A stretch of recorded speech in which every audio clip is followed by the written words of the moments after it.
लहरों के डर से नौका पार नहीं होती, कोशिश करने वालों की कभी हार नहीं होती। जय हिंद प्यारे साथियों, मैं प्रमोद पासवान स्वागत करता हूं आपको अपने यूट्यूब प्लेटफॉर्म साइंस वैक्सीन। शुरू करते हैं हम लोग यूपीपी 2024 मैथ या एएलपी का मैथ हो या टेक्नीशियन का, आरआरबी एलपी हो या टेक्नीशियन हो, उसमें हम लोग कवर करेंगे साइंस और मैथ। टाइम बची तो हम लोग अदरवाइज उसमें रीजनिंग वगैरह भी ज़रूर रिकवर करेंगे। फिलहाल में हमारा मेन टारगेट है आज, चाहे यूपीपी हो या एएलपी टेक्नीशियन हो, मैथ को लेकर के। तो शुरू करते हैं हम लोग पहले प्रश्न का प्रारूप इस प्रकार है। कह रहा है पहला प्रश्न कि सरल करें 10 - 5 + 23 × 2 और प्लस 0.4। राइट में आप लोगों को प्रश्न दिख रहा होगा, सरल करना है मेरे भाई। तो इसको किस प्रकार हम लोग सरल करेंगे तो देखेंगे मेरे भाई। पहले हम लोग क्या करते हैं, प्रश्न का पहले हम लोग यहाँ से इसको गुणा करते हैं, बदमाश के नियम से, बॉडमास के नियम से इसको गुणा करते हैं, फिर इसको हटाते हैं, फिर इसको क्या करते हैं, जोड़ते हैं। तो 23 का 2 गुना कितना होता है 46, और 10 में से 5 घटाएंगे तो कितना बचेगा मेरे भाई, बचेगा 5 और प्लस का 0.4, और 46 और 5 51 हो जाएगा, और प्लस 0.4 अर्थात 51.4 इसका परफेक्ट आंसर हो जाएगा। बढ़ते हैं अगले प्रश्न की ओर। अगला प्रश्न आप लोग के लिए है जो राइट में दिख रहा होगा, इसको सरल करेंगे। प्रश्न का प्रारूप क्या है, दूसरा नंबर का प्रश्न 12 - 66 डिवाइडेड बाई 11 और प्लस 20 × 2 और प्लस 0.3। तो मेरे भाई सेम पहले प्रश्न के जैसा है, इसका आप लोग उत्तर कमेंट बॉक्स में ज़रूर बताएंगे। बढ़ते हैं अगले प्रश्न की ओर।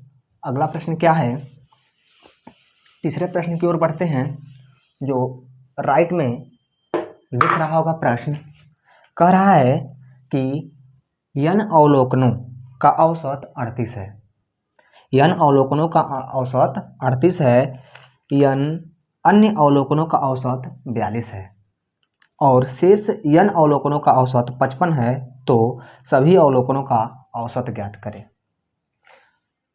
पहले प्रश्न को ध्यान से पढ़िए। राइट साइड में जो दिख रहा है कॉर्नर में, n अवलोकनों का औसत 38 है, n अन्य अवलोकनों का औसत 42 है, और शेष n अवलोकनों का औसत 55 है। तो सभी अवलोकनों का औसत ज्ञात करें।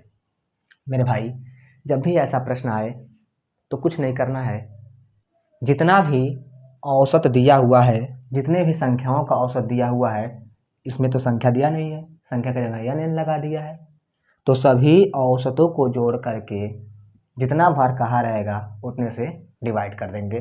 तो इसको हम लोग सरल करते हैं। पहला n अवलोकनों का औसत 38 है, अर्थात पहला औसत मिल गया 38। सभी औसतों को कलेक्ट करेंगे, जितना भी औसत मिल रहा है गिन करके उतना ही संख्या से का लगा देंगे, भाग लगा देंगे। दूसरा n अवलोकनों का कितना है 42 है, और तीसरे का औसत कितना है, n औसत का कितना है मेरे भाई 55 है, और कितनी बार औसत मिला है 3 बार। तो मेरे भाई 3 से का लगाएंगे, इसको डिवाइड कर देंगे। जोड़ते हैं 5 × 2 = 7, 8 × 7 = 15 को 5 और 4 9, 9 और 3 11, 11 और 1 12 और डिवाइडेड बाई 3। देखते हैं मेरे भाई, 5 × 2 = 7, 8 × 7 = 15 को 5 और 5 × 4 = 9, 9 × 3 = 12 और 12 × 1 = 13। जब इसको निरस्त करेंगे तो 3 × 4 = 12, 3 × 5 = 15। इसका एवरेज, इसका आंसर कितना आएगा मेरे भाई 45 आएगा। बढ़ते हैं आगे अगले प्रश्न की ओर। अगला प्रश्न आप लोगों के लिए है, कोशिश करेंगे खुद लगाने का। कह रहा है, दिख रहा होगा क्वेश्चन, n अवलोकनों का औसत 18 है और n अन्य अवलोकनों का औसत 30 है और शेष n अवलोकनों का औसत 72 है, तो सभी अवलोकनों का औसत ज्ञात करें। तो मेरे भाई पिछले सवाल के ही जैसा यह सवाल है, आप लोग चाहें तो इसको एकदम आसान तरीके से इसका जवाब दे सकते हैं। तो इसका आंसर विगत प्रश्न की भांति ही लगा करके कमेंट बॉक्स में आंसर जरूर बताइएगा। कुछ नहीं करना है मेरे भाई, इसमें 18 को, 30 को और 72 को जोड़ करके 3 से भाग लगाना है और आंसर बताना है। क्लियर? बढ़ते हैं क्वेश्चन नंबर 5 की ओर। क्वेश्चन नंबर 5 राइट में देखते रहिए आप लोग। कह रहा है, एक थोक व्यापारी के पास 900 केजी चीनी है जिसका एक भाग 6% लाभ पर और शेष 12% लाभ पर बेचता है। उसका लाभ कुल मिलाकर के 10 है, तो 6% लाभ पर बेची गई मात्रा कितनी है? इस टाइप प्रश्न को ब्रेक ले लेकर के हम लोग पढ़ते हैं और लगाते हैं। क्या कह रहा है प्रश्न? एक थोक व्यापारी के पास 900 केजी चीनी है जिसका एक भाग 6% लाभ पर और शेष 12% लाभ पर बेचा जाता है और उसका कुल लाभ 10% है, तो 6% लाभ पर बेची गई मात्रा कितनी है?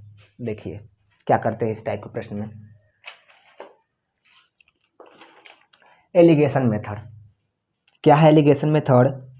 अर्थात उस वस्तु को 6%, कुछ भाग को 6% पर लाभ पर बेचता है और जो बच गया शेष को कितने पर? 12%। और ओवरऑल कह रहा है उसको कितना? 10% का क्या होता है? लाभ होता है। जब भी किसी दो वस्तु में कुछ भाग पर फला % का लाभ मिले और शेष भाग पर फला % का लाभ मिले और ओवरऑल एक ही लाभ प्राप्त हो, तो इस केस में हम लोग एलिगेशन मेथड का प्रयोग करते हैं। और जो ओवरऑल का जो रिलेशन होता है, यहाँ पर देखेंगे इससे तो अधिक लेकिन इससे क्या होगा? कम होगा। मतलब जो परसेंटेज में वैल्यू दिया रहेगा, एक से तो कम रहेगा और एक से क्या रहेगा? अधिक रहेगा। तो यहाँ पर देखते हैं ओवरऑल वस्तु जो थी कुछ भाग 6% के लाभ पर और शेष को 12% के लाभ पर, और जब उसका एनालिसिस किया जाता है तो ओवरऑल कितना % निकलता है मेरे भाई? 10%। लगाइए एलिगेशन, नो प्रॉब्लम। यहाँ से 12 में से 10 जाएगा तो 2%, 10 में से 6 जाएगा तो कितना %? 4%। मेरे भाई हमेशा बड़ी में से छोटी को घटाते हैं, हमेशा बड़ी में से छोटी को घटाते हैं। और कितना केजी चीनी था मेरे भाई? तो आप लोग क्या बताएंगे? चीनी टोटल था 900। चीनी टोटल कितना था मेरे भाई? 900 केजी था। तो इसको और छोटा कर लें, 2 एक 2, 2 दूना 4, अर्थात 1 और 2, 1 और 2 टोटल कितना हुआ? 3, और 3 का वैल्यू कितना दिया है? 900 केजी। टोटल कितना था? 900 केजी। तो 6% पर कितना? 1, 12% पर कितना? 2, 1 और 2 टोटल कितना मिला? 1 और 2 टोटल कितना हुआ? 3, और इसी 3 का वैल्यू कितना दिया है मेरे भाई? 900। तो ये जाएगा कितना बार में मेरे भाई? 3 तिरकी 9, अर्थात 300 बार में। तो क्या कह रहा है? 6% पर क्या कह रहा है? तो 6% पर बेची गई मात्रा कितनी है? 6% पर कितना है? 1। 6% पर कितना है? 1। तो 1 में गुणा कर देंगे हम लोग कितने का? 300 का, तो कितना हो जाएगा? 300। परफेक्ट आंसर कितना आएगा इसका? 300। लेकिन यही बात कहता कि 12% पर कितना, तो 1% पर कितना? 300। तो मेरे भाई 2 पर कितना? तो गुणे 3, अर्थात कितना? 600। और कंपेयर कर लेते हैं 6 और 3 दोनों मिला करके कितना? 900। तो उम्मीद करते हैं सवाल आप लोगों को भली बात समझ में आई होगी। बढ़ते हैं अगले प्रश्न की ओर। अगला प्रश्न राइट में दिख रहा होगा कॉर्नर पे। ये प्रश्न आप लोगों के लिए है, कोशिश करिएगा बताने का। कह रहा है एक थोक व्यापारी के पास 1400 केजी चीनी है। इस बार उस व्यापारी के पास कितना है? 1400 केजी चीनी है, जिसका एक भाग वह 5% लाभ पर और शेष भाग 12% के लाभ पर बेच देता है। देखिए टोटल कितना था? 1400 केजी। उसमें एक भाग वह 5% लाभ पर बेचता है और जो बच गया है उसको 12% के लाभ पर बेचता है। उसका लाभ कुल मिलाकर के कितना हो रहा है? 10% हो रहा है।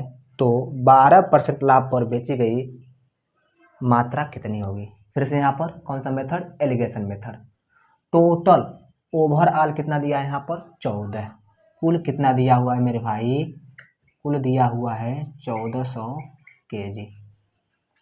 इसमें से कुछ भाग को 5% लाभ पर और शेष भाग को कितने परसेंट लाभ पर? 12% के लाभ पर। और ओवरऑल जब एनालिसिस करता है तो उसको कितना मिलता है मेरे भाई? 10%। तो इस केस में क्या करते हैं, यहाँ पर 12 में से 10 घटेगा तो 2 बचेगा और 10 में से 5 घटेगा तो 5 बचेगा। जो रेशियो हमारा है कितना आ रहा है? 2 और 5, 2 और प्लस 5, टोटल कितना हो जाएगा? 7। और इस 7 का वैल्यू दिया हुआ है कितना? 1400। 7 कने 7, 7 दूना 14। 1 का वैल्यू 200। पूछ क्या रहा है? कह रहा है कि 12% लाभ पर बेची गई मात्रा कितनी है? 12% लाभ पर बेची गई मात्रा कितनी है? तो 12% पर कितना है? 5 है। और 1 का मात्रा कितना है? 200 है। तो यहाँ पर 5 का मात्रा कितना हो जाएगा? तो 5 गुणे 200 मीन्स कितना मेरे भाई? 1000। यह है परफेक्ट आंसर। उम्मीद करते हैं यह प्रश्न आप लोग को भली बात समझ में आया होगा। बढ़ते हैं अगले प्रश्न की ओर। प्रश्न है आप लोग का 7वां नंबर का प्रश्न, जो आप लोगों को राइट में दिख रहा होगा। प्रश्न क्या कह रहा है सुनेंगे ध्यान से मेरी बात को। कह रहा है ए और बी क्रमशः अनुपात 4:3 और 5:2 में धातुओं को मिलाकर तैयार किए गए सोने और तांबे के 2 मिश्रण हैं। यदि मिश्र धातु की समान मात्रा, इस बात को ध्यान में रखिएगा, जो कह रहा है समान मात्रा को तीसरे मिश्र धातु सी के रूप में मिलाया जाता है तो सी में सोने और तांबे का क्या अनुपात है? हम बात करेंगे एक तरफ मिश्रण और मिश्रण किसका है? तो ए का है और बी का है। मिश्रण बनाया गया है, ए को मिलाया गया है, बी को मिलाया गया है। ठीक, चलिए दूसरे मेथड से देखते हैं क्या क्या मिलाया गया है। सोना मिलाया गया है और तांबा मिलाया गया है। एक बार ए मिश्रण बनाया गया है सोना और तांबा मिला करके, एक बार बी मिश्रण बनाया गया है। और प्रश्न क्या कह रहा है? 4:3। यदि सोना 4 है तो तांबा कितना है? 3 भाग है। और दूसरी बार में कह रहा है सोना यदि कितना है मेरे भाई? 5 है तो तांबा इस बार कितना है? 2 भाग है। और कह रहा है दोनों को समान मात्रा में मिलाया जाए। तो देखते हैं इनकी मात्रा समान है कि नहीं। 4 और 3 यहाँ पर 7 आ रहा है और 5 और 2 डियर ब्रदर्स यहाँ पर भी 7 आ रहा है। तो बेहिचक जो कह रहा है हमसे सी के रूप में मिलाया जाता है, तो तीसरे मिश्र धातु सी के रूप में मिलाया जाता है तो सी में सोने और तांबे का अनुपात क्या होगा? कोई दिक्कत नहीं है, जब समान मात्रा है, देख सकते हैं जब जोड़ने पर वैल्यू समान आ रहा है तो सीधे और सीधे जोड़ देते हैं। यदि समान न आए तब क्या करेंगे? तो मेरे भाई जो वैल्यू है उसको समान करेंगे। जो वैल्यू है उसको क्या करेंगे, समान करेंगे। एन केन प्रकारन, चाहे किसी भी संख्या से गुणा क्यों नहीं करना पड़ जाए, हम लोग गुणा करके पहले समान मात्रा करेंगे, फिर जा करके उसका रेशियो निकालेंगे। क्लियर? तो 4 और 5 9 और 3 और 2 कितना मेरे भाई 5, अर्थात जो मिलेगा मिक्सचर अगला वो 9:5 का रहेगा। तो उम्मीद करते हैं यह सवाल भी आप लोगों को भली भांति समझ में आया होगा। बढ़ते हैं अगले प्रश्न की ओर। प्रश्न नंबर आप लोगों का 8वां इस प्रकार स्क्रीन पर दिख रहा होगा। प्रश्न कह रहा है ए और बी क्रमशः अनुपात 4 संबंधे 3 और 9 संबंधे 5 में धातुओं को मिलाकर तैयार किया जाता है। सेम टू सेम पिछले वाले सवाल के जैसा ही है, सेम टू सेम पिछले वाले सवाल के जैसा है। कह रहा है तैयार किए गए सोने और तांबे के 2 मिश्रण हैं। यदि मिश्र धातु की समान मात्रा को तीसरे मिश्र धातु सी के रूप में मिलाया जाता है तो सी में सोने और तांबे का अनुपात क्या है? कुछ नहीं करना है, देखते हैं। मिश्रण कोई दिक्कत ना, सोना यहाँ पर भी है और तांबा दूसरा है। मिश्रण ए तैयार करेंगे, मिश्रण ए तैयार करेंगे। शुरू में कितना है 4 संबंधी सोना 4 है तो तांबा कितना है 3 है। और दूसरे बार जब बी को बनाया जाता है तो सोना 9 का मात्रा में है तो तांबा 5 का मात्रा में है। फिर कह रहा है देखेंगे समान मात्रा को तीसरे मिश्र धातु सी के रूप में मिलाया जाता है। समान मात्रा, क्वेश्चन समान मात्रा को जो समझ गया वो क्वेश्चन को चुटकियों में सरल कर सकता है। तो देख ले मात्रा समान है कि नहीं। 4 और 3 यहाँ आ रहा है 7 और 9 और 5 यहाँ आ रहा है मेरे भाई 14, यहाँ आ रहा है 14, अर्थात मात्रा तो समान नहीं है। तो इस केस में हम लोग क्या करेंगे, यहाँ पर 2 से गुणा कर देंगे। इस पूरे वैल्यू मेरे भाई, इस पूरे वैल्यू में 2 से गुणा कर रहे हैं। जब 2 से गुणा करेंगे तो हमारा नया मात्रा मिल रहा है, पूरे वैल्यू में गुणा कर रहे हैं तो 8 और 6 और 14। अब देखिए 14 और 14 समान हो गया। अब आप लोग जोड़ सकते हैं 8 और 9 17 और 6 और 5 11। कुछ भाग दिख नहीं रहा होगा, आप लोग खुद लगाइएगा। यहाँ पर समझाने के लिए आपका भाई यहाँ पर खड़ा है मेरे भाई। अर्थात 17 संबंधे 11 इसका परफेक्ट आंसर है। तो उम्मीद करते हैं यह प्रश्न भी आप लोग को भली बात समझ में आया होगा। बढ़ते हैं क्वेश्चन नंबर 9 की तरफ, जो आप लोगों को राइट में दिख रहा होगा। कह रहा है प्रश्न कि यदि चाय के मूल्य में 20% की कमी की जाती है या वृद्धि की जाती है, इस टाइप के प्रश्न आते हैं तो हम लोग कैसे सरल करते हैं। देखिए प्रश्न को, यदि चाय के मूल्य में 20% की वृद्धि की जाती है, कितने परसेंट की वृद्धि? 20% की वृद्धि। तो चाय की खपत में कितने परसेंट की कमी की जाए ताकि खर्च अपरिवर्तित रहे, खर्च पर कोई प्रभाव ना पड़े। तो इस टाइप के प्रश्न को हम लोग कैसे सरल करते हैं मेरे भाई। सपोज 20 रुपये kg आलू मिल रहे हैं और आपको घर से पैसा मिला है 20 रुपये, तो आप कितना kg लाएंगे मेरे भाई? 1 kg ही लाएंगे। लेकिन आप ज्यों ही गए बाज़ार में, पता चला अब आलू का जो रेट है वह 20 रुपये kg नहीं है, 30 रुपये kg हो गया है। तो इस केस में क्या आप लोग 20 रुपये में 1 kg मिलेगा? नहीं। तो क्या आप लोग 1 kg लाएंगे कि उससे अधिक लाएंगे? तो जवाब क्या मिलेगा? न 1 kg मिलेगा न उससे अधिक मिलेगा, 1 kg से कम ही मिलेगा, क्योंकि भाव तो बढ़ गया है। तो जाहिर सी बात है हमको खपत क्या करना पड़ेगा? कम करना पड़ेगा। वही प्रश्न है, इसको कई मेथड से लगाया जा सकता है मेरे भाई। 20% का मतलब क्या होता है पहले इसको देखेंगे। 20% का मतलब कितना होता है? प्रतिशत का मतलब जब भी आए तो आप लोग समझेंगे 1/100 मीन्स बटे 100, 0 से 0 और 2 एकने 2, 2 पचे 10, क्या आ रहा है 1/5 वृद्धि हो रहा है, अर्थात 5 से बढ़कर कितना, 5 में +1 की वृद्धि हो रही है। तो पहले था 5, अब कितना हो रहा है 6।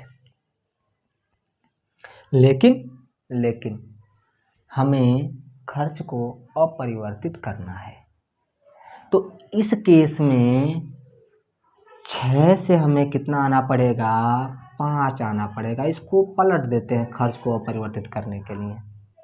क्लियर?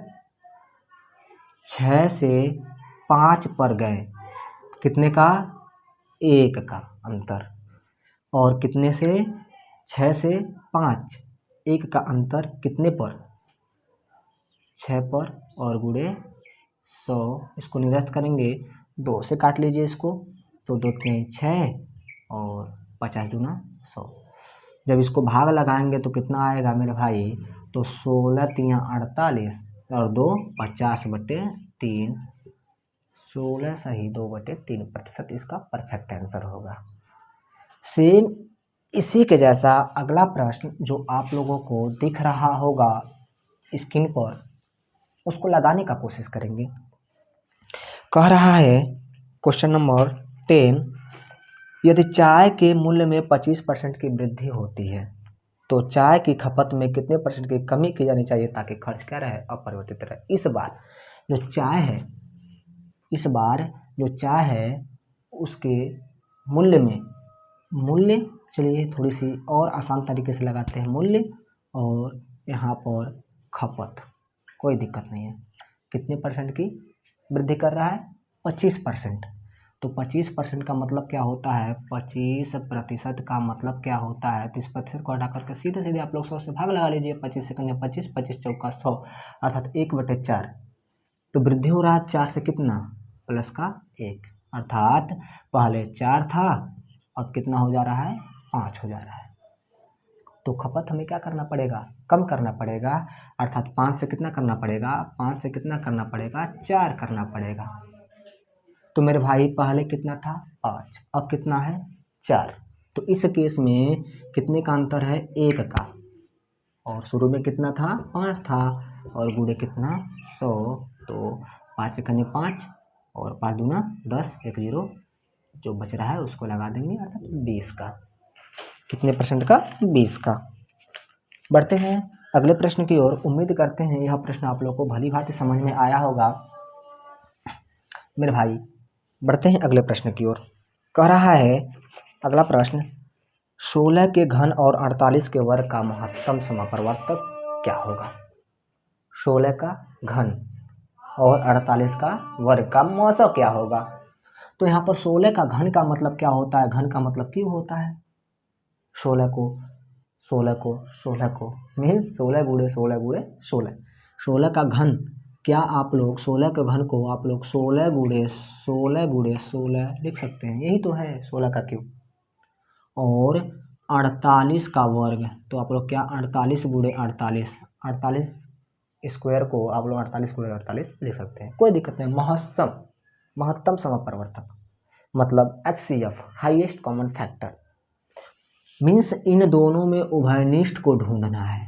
तो अभी तो कुछ उभयनिष्ठ दिख नहीं रहा होगा, तो क्या हम इसको, इस 48 को 16 गुणे 3 लिख सकते हैं बेहिचक। क्या इसी प्रकार इस 48 को 16 गुणे 3 लिख सकते हैं, तो आप लोग क्या बताएंगे, बेहिचक, नो प्रॉब्लम। सुविधा के लिए हम लोग इधर 3 लिख दे रहे हैं, इधर कितना लिख दे रहे हैं, 16 लिख दे रहे हैं। अब देखिए इसमें और इसमें कॉमन क्या है, तो आप लोग क्या बता पाइएगा, हाँ बता पाइएगा, क्या कॉमन है, 16। और इसमें क्या कॉमन है मेरे भाई, तो आप लोग बताएंगे 16। तो इस केस में इसमें और इसमें एक 16 कॉमन है, और फिर से कौन कॉमन है, 16 कॉमन है। तो 16 का 16 से गुणा करेंगे, तो आप लोग 16 का स्क्वायर पता ही होगा, 16 का वर्ग पता ही होगा, कितना होता है मेरे भाई, 256। Okay, 256 perfect answer. अगला प्रश्न है इसी के जैसा मिलता जुलता जो आप लोग के लिए है, लगाइएगा। यदि 15 के क्यूब और 30 के वर्ग का महत्तम कितना होगा। 15 का क्यूब और 30 के वर्ग 15 का क्यूब और 30 के वर्ग का मेरे भाई 900। आप लोग तुरंत बता करके सरल करके और उसका आंसर कमेंट बॉक्स में ज़रूर बताइएगा। तो उम्मीद करते हैं यह प्रश्न भी आप लोग को भली भांति समझ में आया होगा। बात करेंगे अगले प्रश्न की ओर। प्रश्न थोड़ी सी यह आप लोगों का परसेंटेज के अतिरिक्त लाभ हानि का है। कह रहा है प्रश्न जो आप लोगों को कॉर्नर में दिख रहा होगा, नींबू 2 रुपये में 3 की दर से, अर्थात 2 रुपये में 3 नींबू मिल रहा है। 2 रुपये में 3 की दर से खरीदी जाती है और 3 रुपये में 2 की दर से बेची जाती है। Means moral of the story क्या है, प्रश्न को ध्यान से यदि समझें तो 2 रुपये में 3 नींबू खरीदी जाती है और 3 रुपये में 2 की दर से बेची जाती है। तो लाभ ज्ञात कीजिए। 2 रुपये में 3 की दर से, एक छोटा सा प्रश्न आप लोगों से कर रहे हैं। हम कह रहे हैं यदि 5 वस्तु का कीमत है 25 रुपया तो एक वस्तु का कीमत कितनी होगी? तो क्या मेरे भाई आप लोग गुणे 1 लिख सकते हैं, कोई दिक्कत नहीं है। तो 5 गुणे में है, बटे में लेकर जाएंगे तो एक वस्तु का कीमत 25 रुपये और डिवाइडेड बाई कितना वस्तु, 5 वस्तु। तो इस प्रकार 5 पचे 25 अर्थात 5 रुपये पर वस्तु, अर्थात एक वस्तु की कीमत कितनी होगी, 5 रुपये होगी। इस बात को आप लोग के समक्ष हमने क्यों रखा, बस छोटी सी हिंट देने के लिए कि कभी भी एक वस्तु का कीमत ज्ञात करना है हमें तो रुपए में दिए गए वस्तु का भाग लगाते हैं, एक वस्तु का कीमत निकल जाता है। फिर से, कभी भी एक वस्तु का कीमत ज्ञात करना है तो सभी वस्तुओं को खरीदने में जितना रुपए दिया जा रहा है उस रुपए में पूरे वस्तु से क्या लगाएंगे, भाग लगा देंगे तो हमें एक वस्तु की कीमत निकल जाएगी। तो देखते हैं, अब प्रश्न को सरल करते हैं। जो प्रश्न आप लोगों को समक्ष दिख रहा है, कह रहा है नींबू 2 रुपये में 3 की दर से खरीदे जाते हैं। तो कीमत इसका कितना होगा? तो हम लोग पहले इधर एक तरफ क्रय मूल्य ज्ञात करेंगे और एक तरफ विक्रय मूल्य ज्ञात करेंगे। क्या कह रहा है कि 2 रुपये में 3 की दर से, दर मतलब वस्तु, 2 रुपये में अर्थात 2 रुपये में कितने की दर से, 3 की दर से। 2 रुपये में 3 वस्तु और आगे खरीदे जाते हैं और बेचा जाता है कितना, 3 रुपये में 2 की दर से। मीन्स 3 रुपये में 2 की दर से बेचा जाता है। तो इसका हम क्रय मूल्य और विक्रय मूल्य का रेशियो ज्ञात कर लेते हैं। इसका कैंची गुणा कर लेते हैं, कैंची गुणा मतलब तिरछी गुणा कर लेते हैं, तिरछी गुणा कर लेते हैं मेरे भाई। तो क्या आएगा, 4 और 3 तिरकी 9, अर्थात क्रय मूल्य इसका कितना आया, रेशियो में 4 और विक्रय मूल्य इसका कितना आया, रेशियो में 9। 4 में खरीद करके 9 में बेच रहा है। आप लोग बताइए, 4 रुपये में खरीद करके 9 रुपये में बेचेंगे तो कितने का फ़ायदा होगा? ओके गुड, 5 का फ़ायदा होगा। और कितने पर? तो लाभ हो या हानि हो, क्रय मूल्य पर ही ज्ञात किया जाता है। फिर से, लाभ हो या हानि हो, हम सदैव खरीदे गए मूल्य पर ज्ञात करते हैं। क्लियर? तो कितने पर? 4 पर और गुणे कितना, 100। 25 चौका 100, 25 पचे 125% का यहाँ पर हो रहा है प्रॉफिट। क्लियर? तो उम्मीद करते हैं यह प्रश्न आप लोग को भली भांति समझ में आया होगा। बढ़ते हैं अगले प्रश्न की ओर। प्रश्न आप लोग के सामने दिख रहा होगा। प्रश्न क्या कह रहा है, नींबू 10 रुपये में 11 की दर से खरीदे जाते हैं और 11 रुपये में 10 की दर से बेचे जाते हैं, तो लाभ ज्ञात करिए। इस प्रश्न को आप लोग टाइम देते हैं लगभग 30 सेकंड का और तुरंत बताइए। कुछ नहीं करना है, आप लोग लगाइए, हम भी लगाएं। हमें ज्ञात करना है क्रय मूल्य और विक्रय मूल्य का रेशियो। 10 रुपये में 11 और 11 रुपये में 10 की दर से, तो तिरछी गुणा 10 पूरे 100 और 11 पूरे 121। मेरे भाई 100 में खरीद करके 121 में बेच रहा है, तो कितने परसेंट का लाभ? तो क्या बताइएगा, 100 को निकाल दीजिए 121 में से, लाभ कितने का है? 100 को निकाल दीजिए 121 में से, तो लाभ कितने का है? तो आप लोग क्या बताएंगे? 21% का क्या है? लाभ है। क्लियर? बढ़ते हैं आगे अगले प्रश्न की ओर। अगला प्रश्न क्या कह रहा है मेरे भाई? ध्यान से पढ़ेंगे अगले प्रश्न को। कह रहा है, मुझे पता है इस टाइप के प्रश्न को आप लोग आंखों ही आंखों में उड़ा सकते हैं, फिर भी एक छोटा सा प्रयास कर रहे हैं आप लोग को रिकॉल कराने का, और जिस स्टूडेंट को मतलब ऐसे लग रहा है कि हाँ सच में कुछ सीखने को मिल रहा है, तो आप लोग इस वीडियो को दिल से लाइक करेंगे और दोस्तों के पास शेयर करेंगे और साथ साथ सब्सक्राइब करेंगे, ताकि हमें भी कुछ आप लोगों से एनर्जेटिव पावर मिले और मैं भी अच्छा से अच्छा कंटेंट तैयार कर सकूं। फिलहाल हमें पता है कि डिजिटल बोर्ड के आगे ये सब कुछ नहीं है, फिर भी एक छोटा सा मेहनत कर रहे हैं, ठीक है? आप लोग के साथ साथ अपने आप को भी बूस्ट कर रहे हैं। क्लियर? बात करते हैं अगले प्रश्न की ओर। ए अकेले 12 दिनों में और बी अकेले 16 दिनों में काम कर सकता है। यदि ए अकेले कोनो काम को करे तो 12 दिन में कंप्लीट करे, और बी अकेले कोनो काम को करे तो 16 दिनों में कंप्लीट कर सके, और उन्होंने दोनों 350 रुपये में काम करने का ठेका लिया, जिम्मेदारी ली, तो बी को कितना रुपया मिला? कोई दिक्कत नहीं है, इस टाइप के प्रश्न को तो हम लोग आसानी से लगा सकते हैं मेरे भाई। ए इस काम को कितने दिनों में? 12 दिनों में, और बी इस काम को अकेले कितने दिनों में मेरे भाई? तो क्या बताएंगे? 16 दिनों में। टोटल काम देख लें, टोटल काम इन दोनों का एलसीएम होगा, टोटल काम इन लोगों का एलसीएम होगा, तो इन दोनों का एलसीएम कितना आएगा? वह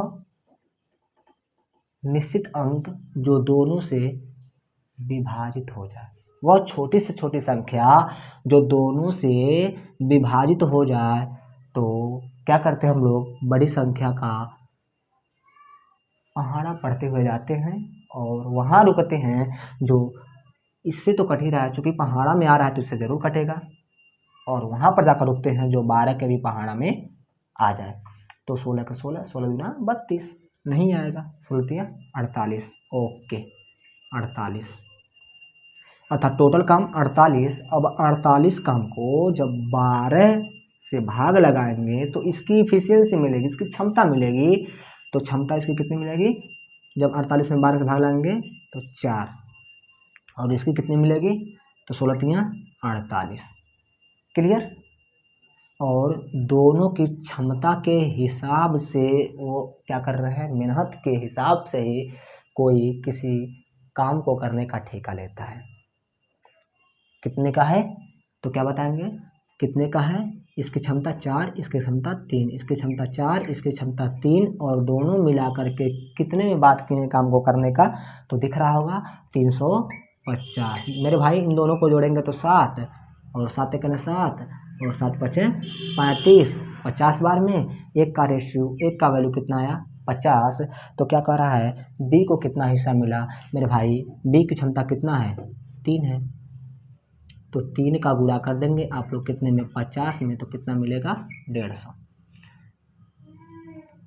मेरे डियर ब्रदर, यहाँ पर क्वेश्चन ये भी कर सकता था कि ए को कितना हिस्सा मिला, तो आप लोग की मर्जी, आप लोग 350 में से 150 को घटा लीजिए, या तो आप लोग जब 1 का रेशियो मिल गया 50, तो आप लोग बता सकते हैं 4 का रेशियो कितना, तो गुणे में कितना हो जाएगा? 50, तो 5 को 20, 200 ए को मिलेगा और 150 बी को मिलेगा, और ओवरऑल देखा जाए तो कितना? तो 350 रुपये। क्लियर? उम्मीद करते हैं यह प्रश्न अभी आप लोग को भली बात समझ में आया होगा। अब बात करते हैं अगले प्रश्न की ओर। प्रश्न नंबर 16। प्रश्न नंबर 16 क्या कह रहा है मेरे भाई, देख सकते हैं प्रश्न को। कह रहा है ए अकेले 30 दिन में, बी अकेले 40 दिन में कर सकता है। उन्होंने 3640 रुपये में किसी काम करने की जिम्मेदारी ली, तो बी को कितना मिलेगा। छोड़ दें आप लोगों के लिए, छोड़ दिया जाए, चलिए छोड़ दे रहे हैं मेरे भाई। तुरंत टाइमर दे तो है नहीं हमारे पास। चलिए 30 सेकंड वेट करते हैं और कमेंट बॉक्स में तुरंत आंसर बता कर ही जाइएगा मेरे भाई। क्लियर क्लियर, चलिए लगाई, हम भी लगा रहे हैं। ए 30 दिन में, बी 40 दिन में, टोटल काम 120, दोनों का एलसीएम 120। क्षमता निकाल लिया जाए। 0 से 0 3 चौको 12, 0 0 4 3 12, ए की क्षमता 4, बी की क्षमता 3, और अपनी क्षमता के हिसाब से ये लोग काम करने का रुपए का डिमांड किए थे। कितना किए थे तो मेरे भाई क्या बताएंगे आप लोग। क्वेश्चन में कितना दिया हुआ है, 3640, 4 और 3 7, 1 7, 7 5 35, 1 बच रहा है, और 14, 4 मिलकर के 14, 7 दूना 14, और 0 एडवांस में, मीन्स 1 का रेशियो कितना मिल गया, 520। अब जिसका पूछे निकाल लीजिए। यदि इसका पूछेगा तो गुणे में 520, और इसका पूछेगा तो गुणे में 520, जिसका भी पूछे निकाल सकते हैं। क्वेश्चन आसान था, कोई दिक्कत नहीं थी, क्वेश्चन आराम से बना सकते थे आप लोग।